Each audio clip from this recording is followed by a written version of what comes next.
안녕하세요. 하루 필수 말씀 충전 하필 큐티 조종환입니다. 오늘 함께 나눌 하나님 말씀은 요한계시록 8장 1절에서 13절까지 말씀입니다. 일곱째 인을 떼실 때에 하늘이 반 시간쯤 고요했다라고 이렇게 이야기합니다.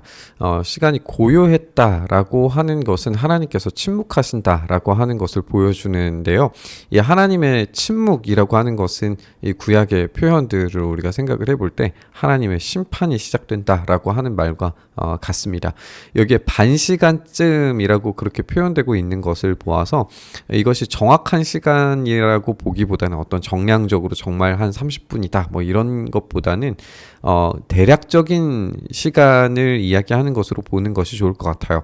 이것이 대략적인 시간이라면 우리가 생각할 수 있는 건 대략적인 시간이 지난 다음에 언제 갑자기 재앙이 시작될지 모른다는 거죠. 그래서 이 긴급한 갑자기 예고 없는 심판이 시작되리라 라고 하는 것의 표현일 수 있습니다.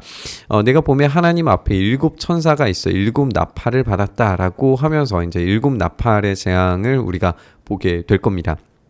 우리가 7 인을 떼는 것과 그 안에 7 나팔의 심판이 있다라고 하는 것을 우리가 확인을 할 수가 있어요.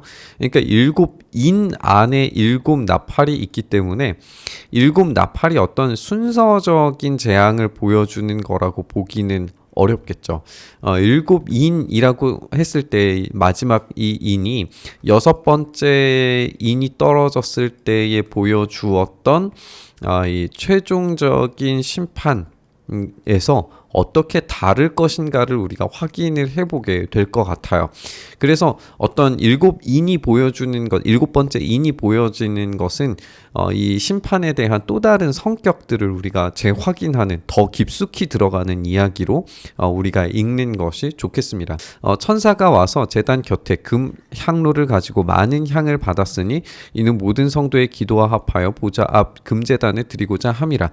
우리가 5번째 인이 떨어졌을 때의 이 기도 주님 언제까지입니까? 라고 외쳤던 그 호소하던 눈물을 우리가 생각을 해볼 수 있어요.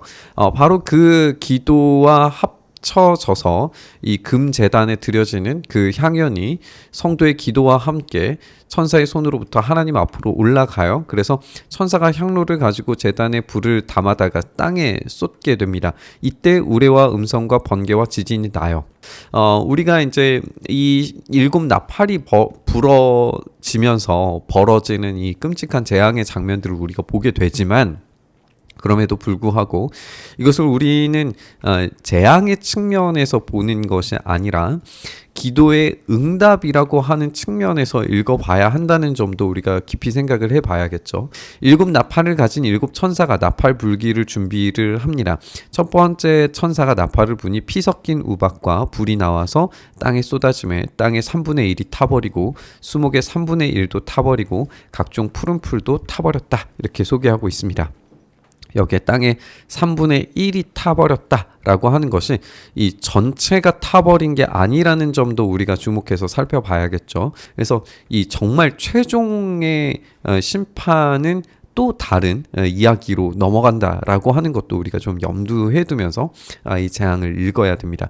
3분의 1이 타버렸다라고 하는 것도 우리가 이전 본문에서 내 말탄자가 등장을 해서 제한된 4분의 1의 영향을 받아서 그것으로 심판한다라고 했던 것과 마찬가지로 제한된 범위 내에서 지금 심판이 벌어지고 있다라고 하는 점을 우리가 생각을 해봐야 해요. 내용으로 보면은 피 섞인 우박이 나왔고 피가 나왔고 그리고 이 먹을 것들 풀들이 타버린 것 이런 것들이 이 출애굽 때에 있었던 이 재앙 10가지 재앙을 떠올리게 만들죠. 피라고 하는 것이 이제 나일강이 피로 변하는 장면, 우박이 떨어지는 것, 그리고 이 먹을 것들, 식물들이 이제 파괴되는 그런 장면들을 우리가 읽을 수 있어요. 이렇게 이 출애굽 때 있었던 이 파괴적인 10가지 재앙들이 의미했던 바를 생각을 해보면 이것이 신적 심판 또 우주적 심판이었다라고 하는 측면을 생각을 해볼 수가 있는데, 여기에서도 마찬가지인 거죠. 신적인 심판과 우주적 심판을 동시적인 성격을 가지고 지금 일어나고 있는 것으로 보아야 합니다. 둘째 천사가 나팔을 부니 불붙는 큰 산과 같은 것이 바다에 던져짐에 바다의 3분의 1이 피가 되고, 이거 나일강이 피로 변하는 모습들을 우리가 생각을 해볼 수 있죠. 바다 가운데 생명 가진 피조물들의 3분의 1이 죽고 배들의 3분의 1이 깨졌다라고 이렇게 소개하고 있어요. 여기에서 이제 땅이 파괴되는 것을 보고 또 바다가 파괴되는 것을 보게 돼요. 이것을 좀 우리가 다시 한번 좀 주목해서 생각을 해 보도록 하겠습니다.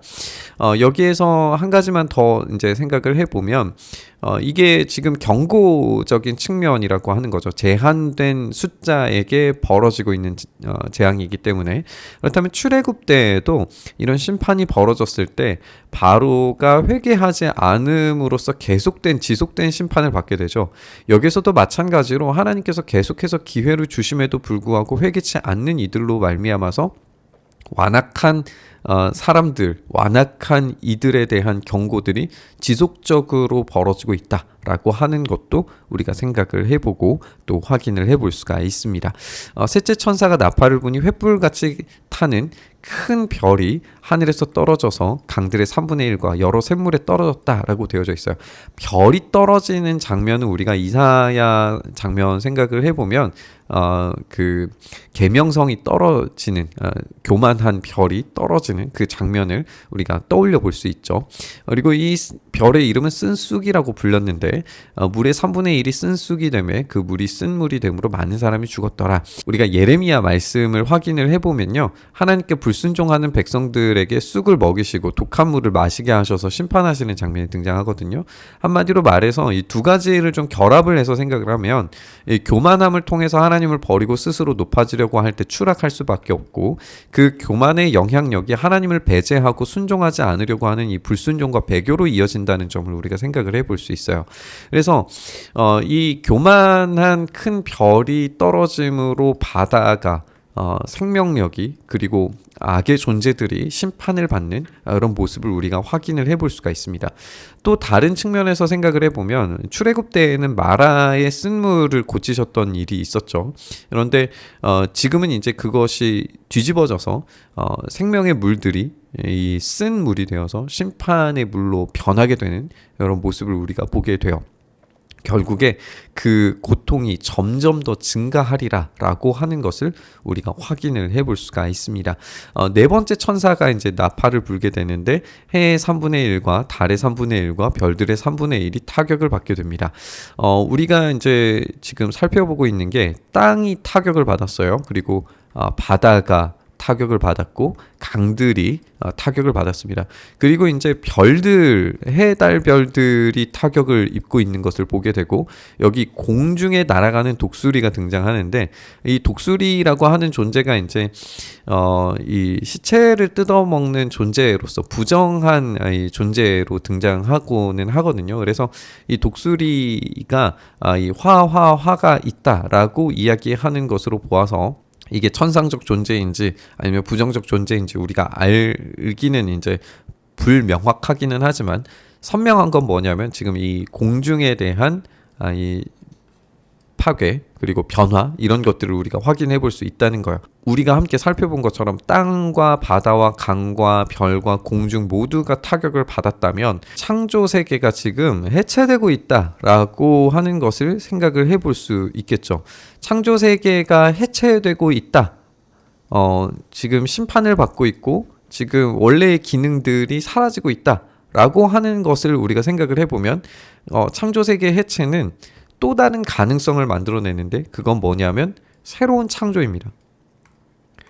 우리가 바로 이 새 창조를 향해서 나아가는 길목에 있는 거죠. 그래서 우리는 이 재앙의 이야기들을 읽을 때에 두려운 이야기로 읽으면 한없이 이제 무서운 이야기로 요한계시록을 읽게 되겠지만, 우리가 기대하고 바라는 건 뭐냐면 하나님께서 이 창조하신 세계를 완전히 새롭게 재창조하시고 새롭게 질서를 만드시는 과정들을 일으키실 거다라고 하는 기대로 읽는다면 이것은 소망과 위로의 이야기입니다. 그래서 어느 때까지입니까? 그 일들을 지금 실행하고 계신다라고 하는 것으로 우리가 읽을 수가 있는 거죠. 마침내 모든 것들을 새롭게 창조하시는 주님의 일하심과 능력을 우리가 경험하게 될 줄 믿습니다. 우리가 함께 나눈 것처럼 이 나팔이 부는 이 과정들도 이제 처음 4개의 나팔이 천지 창조의 순간들, 그리고 우리가 출애굽기에서 읽었던 어떤 신적 존재들이 완전히 다 파괴되고 그 질서들이 새롭게 재편되고 그 악한 영향력들이 파괴되는 어떤 해체되는 영향력들이 반복이 되면서 우리에게 두려운 심상을 가져다 주는 것 같지만 그러나 그 속에 진짜 주님께서 의도하시는 참된 의미는 그 모든 것들을 새롭게 질서를 만드시고 새롭게 창조하시겠다. 그래서 억울하고 눈물 흘리고 아파하는 이들을 반드시 그 신원을 갚아주시겠다라고 하는 의미로 우리가 읽을 수 있다는 걸 생각해 보게 됩니다. 이렇게 오늘 우리의 삶을 재창조하시는 그 과정들을 경험할 때 우리에게 어떤 고통스러운 환경들, 과정들을 지나가게 될 수도 있을 것 같습니다. 하지만 그 끝에 우리 주님께서 의도하시는 진짜 의미는 우리에게 그 참된 재창조, 새로운 창조, 그 부활을 우리에게 선물로 주시기 위함인 줄 믿습니다. 우리가 그렇게 다시 한번 위로를 붙잡으면서 새로운 창조의 세계로 우리가 나아갈 수 있도록 주님 우리에게 힘과 인내와 용기와 끝까지 주님만을 선택하는 그 결단이 있게 해달라고 함께 기도하시면서 묵상의 자리로 나아가시죠. 주님, 우리가 그렇게 주님을 향하여 끝없이 끊임없이 쉼없이 달려갈 수 있게 하여 주시옵소서. 어떠한 재난과 재앙이 우리에게 닥쳐오는 것 같지만 이 모든 것을 변화시키셔서 새로운 질서, 새 창조를 우리 가운데 허락하실 주님을 우리가 믿고 의지하며 나아가오니 우리 가운데 새 일을 행하실, 새로운 창조를 허락하실 주님을 붙들고 나아가는 우리 가운데 주님의 놀라운 은혜가 우리 안에서 속히 경험될 수 있도록 역사하여 주시옵소서. 그 일 행하시기를 간절히 바라고 소망하며 우리 주님 예수님 이름으로 기도드리옵나이다. 아멘.